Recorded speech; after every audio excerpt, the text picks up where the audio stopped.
Folks, it's been a while since we've done a Tiger Tales. Attorney John Phillips for Joe Exotic. The appeal. So the appeal, it's both of our motions for new trial that have finally been appealed. Judge Polk sat on them for about 2 years, wouldn't say anything, wouldn't do anything, wouldn't allow us to have a hearing. More of the same. I mean, pretty clearly, Joe Exotic's case stretches all the way through a thin line of the federal government that just is trying to push it away, ignore it, because they colluded with Jeff Lowe, James Garretson, Carol Baskin, and a few others to essentially align with PETA's interests. The Humane Society of the United States was openly and clearly leading a charge to have the chief agent and somebody with the DOJ, Amanda Green, who was the chief prosecutor, prosecute Joe. Not for anything necessarily illegal at the time. They're concerned about a moral issue. They were ahead of their time, obviously, with regard to sensitivity related to cub petting and the movement of cubs. And in some of the email, they specifically talk about how Joe isn't the big violator that they wanted, but Joe was becoming more influential in the streams of movement of animals. Again, this all goes back to protection of tigers years and years and years before. For those that haven't had the chance yet to explore Tiger Tales, that's essentially what these over 600 videos are about. I sat down with James and I sat down with Jeff and collected evidence where they, at a time, they both wanted to have relevance for Tiger King season 2. And both decided to help Joe out in order to get filmed and probably paid by the producers of season 2. So that's all available in Tiger Tales. Came up to Jacksonville, no hotels, no payment, no reimbursement of gas, and no lunch. Sat right here in my office. And went through his affidavit. That's all recorded. That's been uploaded to Tiger Tales. He's mad it was uploaded to Tiger Tales. My recorder was sitting on my desk where we're sitting right here. I referenced the recording that I'm recording. There's a couple of times that we talked about private stuff that we actually turned the recorder off. But it was all handled appropriately. I'm doing an investigation. Like, what do you expect? That I'm not going to use information you tell me for the interest of my client. I don't represent James Garretson, Alan Glover. I don't know why people think that my duty to Joe Exotic is in any way ever going to be compromised. My goal is to get Joe out of prison. If he deserves to be out of prison, he happens to be deserves to. He was wrongfully convicted. So James did his affidavit. He's since told the FBI that he's heard that I'm bribing witnesses, which is a lie. Which again shows that James will lie to federal agents. He doesn't care. And James, bragged about how I was going to get $5 million. After this case is over, if I get Joe out of prison. Look, there's no promise of millions of dollars. Joe and I have a contract. I am getting paid. I have been paid. Jeff brought me into his home and showed me videos and audio recordings and gave me an understanding of what was going on. And I went back to Jacksonville. Actually, I went and visited with Joe, told him what was going on. And then went back to Jacksonville and got ready for what I anticipated was a dump of information. Well, then the feds came in and seized more of Jeff's stuff. And so before they got to his computers and telephones and all of that, he flew to Jacksonville and brought videos and videos and photos and audio recordings upon audio recordings, and gave us a backup. So text messages, emails, nearly everything, with the understanding that we would go through it for purposes of exoneration of Joe Exotic, and then look to investigate the federal government misconduct, because at some point it is systemic. So that's how the relationship with Jeff Lowe, who was the first witness I spoke with, related to the exoneration of Joe Exotic, took place. And he did. You just didn't know you did. Yeah, I didn't know he did. I did. You were. Everybody had. We'll get into this, but yeah, everybody had various guns to their head and pressure on them. Yeah. And it was all the dance that was pre-orchestrated by Brian, Green, Dan Ash, all the whoever. Yeah. I'm going to ask you about kind of some of the history of it. Yeah. But I didn't know what being played. And then when I was told different things, like when I heard somebody was collecting souvenirs of Joe's upstairs, and they would never come into a club. So somebody up above was pushing buttons on Matt Bryant, because he was talking to me like he was all stressed out. My boss or whatever. And Amanda Green was on so many of the messages early on too, and she was the one that loved the drug use.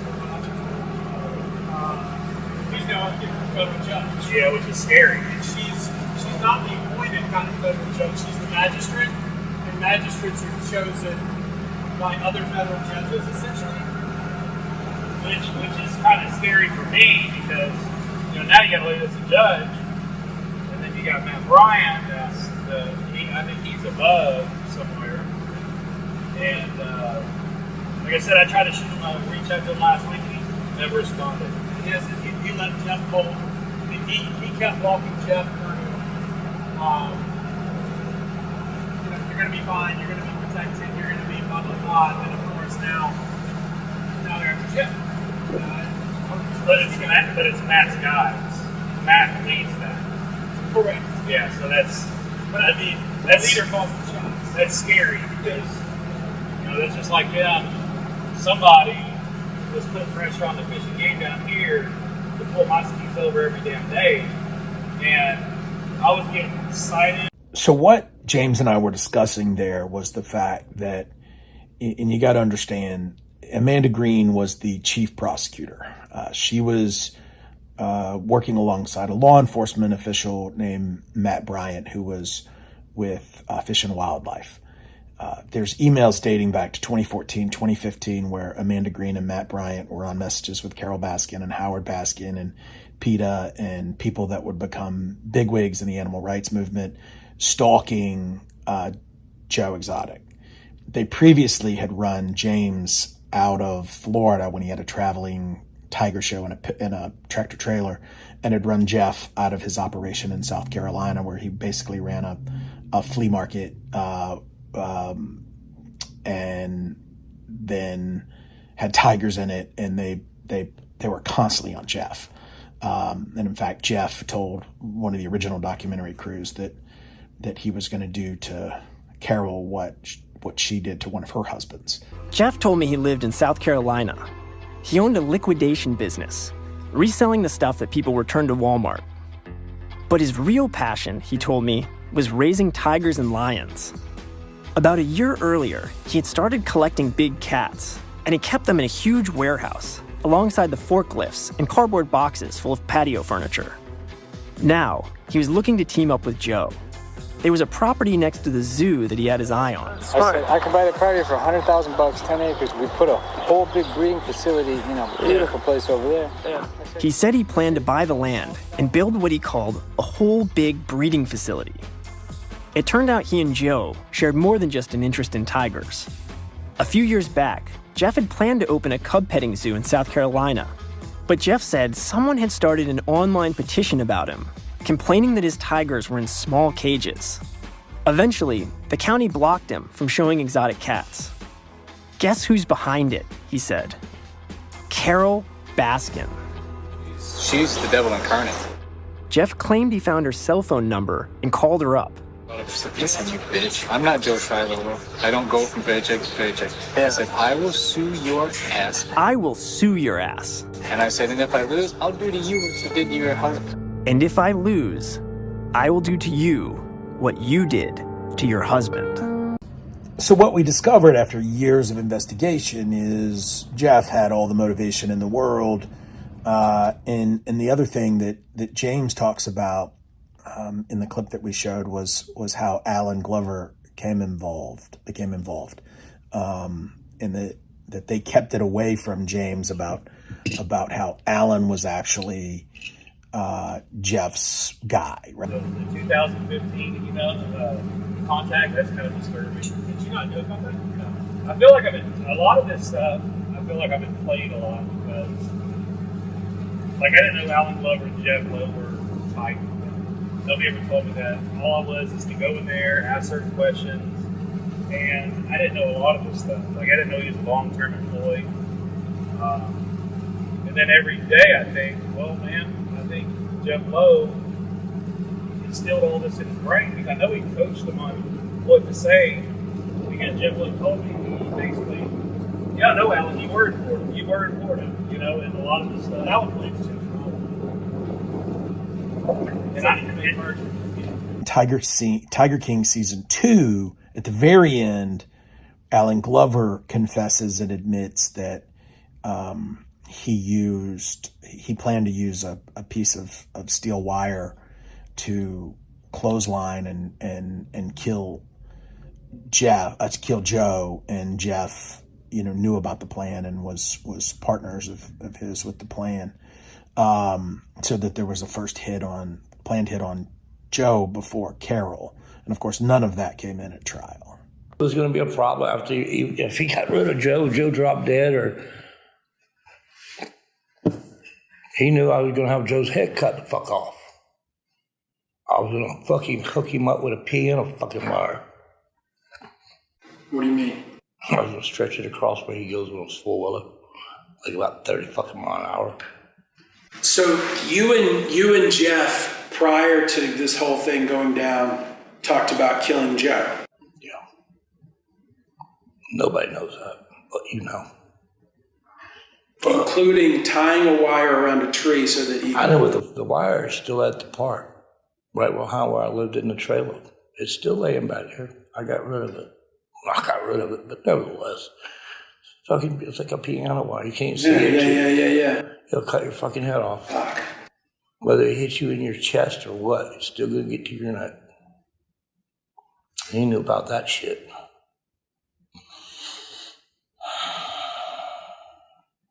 Okay. I even walked in there and showed him where it was going to happen.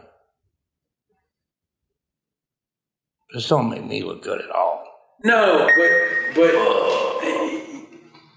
I can't say trust me. It is what it is. He wanted Joe gone.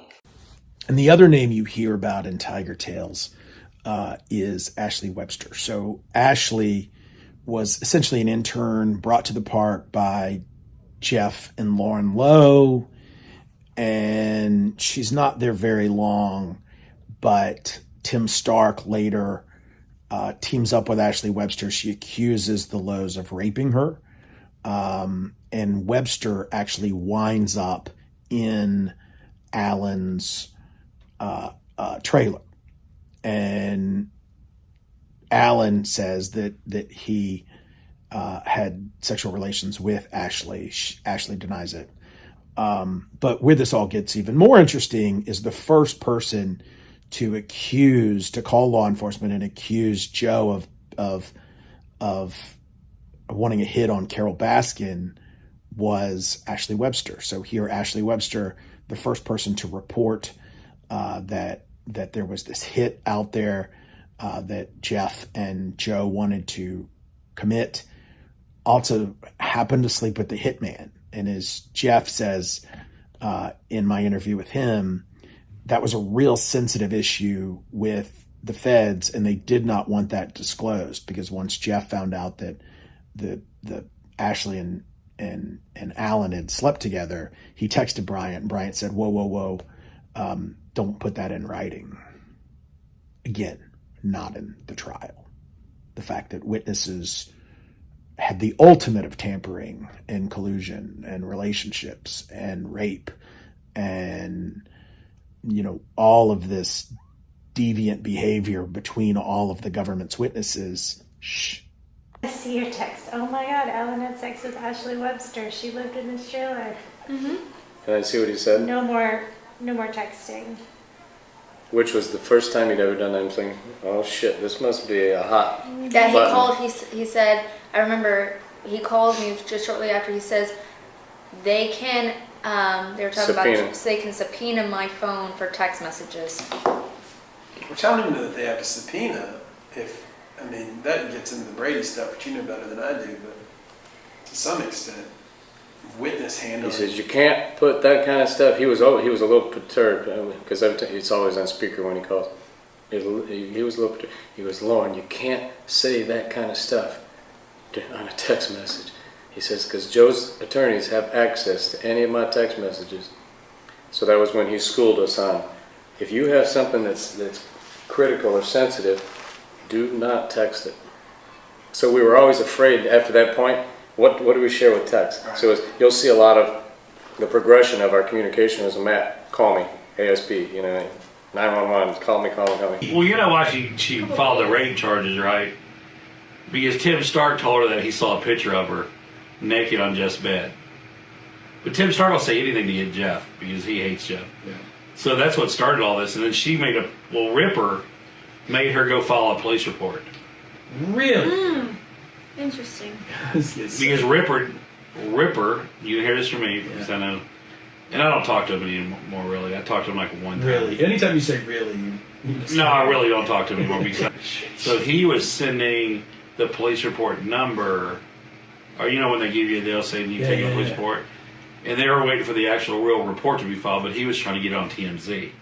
So if what you've heard isn't enough, now they're trying to throw rape charges on Jeff Lowe, they being Tim Stark and to some extent Don Lewis's family's video game detective that was in season 2 are trying to create relevance for themselves by trying to convince Ashley Webster that she was potentially raped by Jeff Lowe.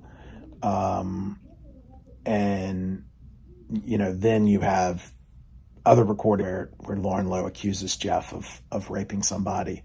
It's all just below ground disgusting. You're a slut, Lauren. I'm not. You just won't be a slut when I want you to be a slut. It's only when you want to be the slut. When you want to fuck when you fuck Tyson. When you want to fuck with Tyson, it's okay. I don't want to. You did too. You lying cunt. I watched you spread your fucking legs and stick them in his face. You lying bitch. Because I was on drugs. Get fucking Stop. Stop. Jeff. Fucking Stop. drugs now. Stop. You fucking cunt. Let go of me. Ow, let go. Let go of my fucking hair. Other guys in our relationship. That has nothing to do with looking for directions does, Lauren. home. Yes, it does. When I want it to happen, it should fucking happen. Not just you. Because then it's all about you. Then it really hurts me. Because I haven't had any drugs. You know that. I tried to give you the drugs, right? And it didn't work because you Because you didn't take enough. Because you bought shit. Because you didn't take enough.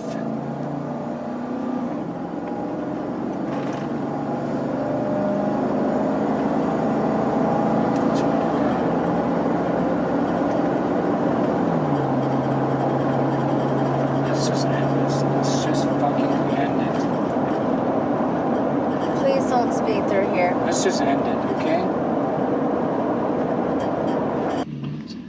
Look at me. What? You think I want to leave you? You think I want to look at me? What? You think I want to leave you? You think I want to just go randomly fuck all these guys? No, I want you to fuck these guys so I can watch. I don't think you want to do it. I think you should do it because I want you to do it. Because you cheat on me, because you lied to me. I think you should do anything that I ask you to do because it pleases me. Whether it just puts me through so much sorrow. Please me. Give me a break. Does it really? Does sex that feels good hurt you? But what if it makes me feel uncomfortable? You know what? So does being with you. It makes me feel uncomfortable. Shut up.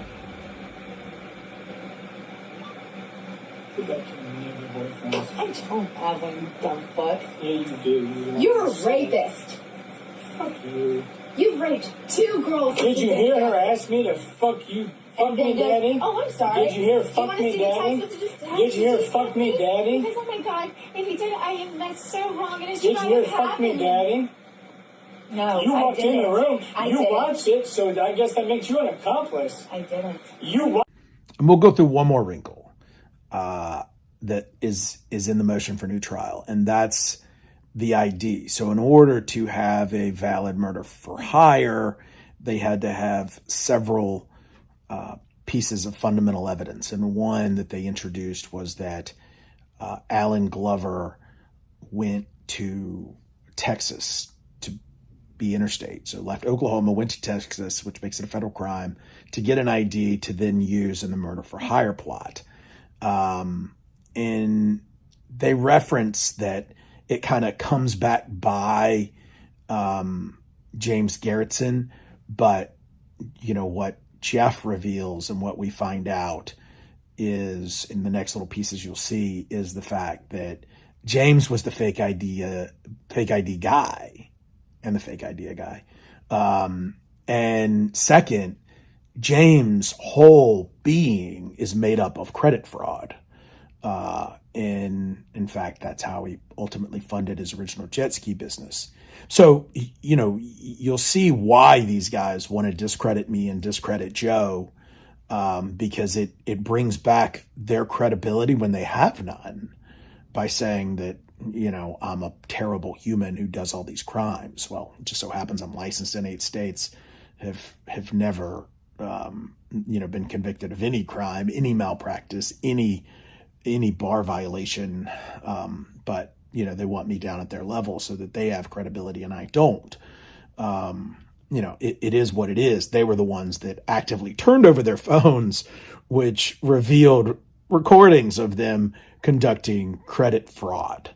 So all of this, again, kept out of trial. James Garretson was the source for the fake ID. I mean, we know that, right? Right. It was his contact at some print shop down in Dallas that was giving him the fake IDs for all of his false credit card IDs. Yeah. Like James would pull a picture of a Chinaman off of the internet, and it would build a Justin Chow ID, and he get state IDs. He couldn't get driver's licenses because they were too difficult, but he would get state IDs, one for Justin Chow, one for Corey Klang was another one, Corey Klang. And I actually have someplace in the shit you copied pictures of utility bills and insurance payments that James Garretson was paying insurance to for car insurance for one of his employees that Lauren knows, and it came out of Corey Klang's PayPal account. Chase and tell them you're in a divorce with your wife, and you know they'll mail you another car. They'll even overnight it. See, I didn't even know that. I didn't even think of nothing like that. I thought it was like dead in the water because I thought that like somebody had to actually be able to get the card. No, you just redirect it. That's easy. Okay, and I do again apologize about that, Lee. So I do have the Staples account pulled up. And what is your name? My name is Moab King. And the company name and zip code? Wake Zone Leasing Incorporated 73401. Okay, thank you. And I am so sorry. How can I help again? Yeah, I'm trying to add somebody to the account, a person that works with me. Okay, so somebody is an authorized user. And what is their first and last name and date of birth? James Garretson, Garretson. No, so I was trying to meet up with you. For what? Because I miss your butt. You have any schemes? What you want me to do? I don't know. Let's see if we can find me a goddamn person to get some jet skis on James Woods. Okay. With that ID. What a tangled web we weave, right? Well, what we also found out is that when Jeff fled to Vegas to try to distance himself from this Carol Baskin hitman scheme, he actually had terrible credit or otherwise didn't want law enforcement to know where he was living. And guess whose name appeared on his lease? One of James's fake IDs. And so, you know, Jeff wants everybody to think that he has nothing to do with James's fraud, and James, you know, wants to distance himself from Jeff, all until recent, because they hated each other until they needed to team up against Joe again. But they committed fraud together, even in this leasing situation.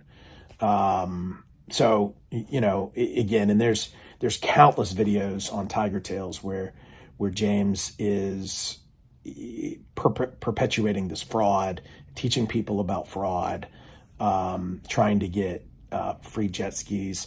All the while, he's literally testifying at Joe's trial, and then gets paid, I think, $3,000 to $5,000 by Eric Good as soon as he's done testifying to be interviewed for Tiger King. So none of this stuff was at Joe's trial. All of it is in Tiger Tales. You know, you can judge for yourself, but regardless, Joe needs a new, fair trial. So that's what's going on with Joe's case.